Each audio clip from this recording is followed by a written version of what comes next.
বিদ্যমান রাষ্ট্রের সুন্দর সংস্কারের জন্য ন্যাশনাল কনসেনসাস কমিশন যে সংস্কার করেছে, আমরা সেই সংস্কার প্রস্তাবে স্বাক্ষর করেছি।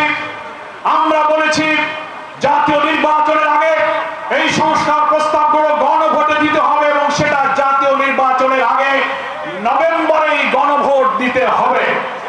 প্রধান উপদেষ্টা অর্থাৎ তিনি সরকার প্রধান, তার পক্ষ থেকে জুলাই সনদ বাস্তবায়ন আদেশ জারি করতে হবে। তারপরে একটা পার্লামেন্ট হবে। ফেব্রুয়ারির এই নির্বাচন ইনশাআল্লাহ আমরা নেব। অনেকে মিথ্যা প্রচার করে, আমার বন্ধুরা বলে জামাত ইসলামী নির্বাচন চায় না, প্রিসাইড বল নো, আমরাই আমাদের আমিরই প্রথম ফেব্রুয়ারিতে নির্বাচন দাবি করেছি।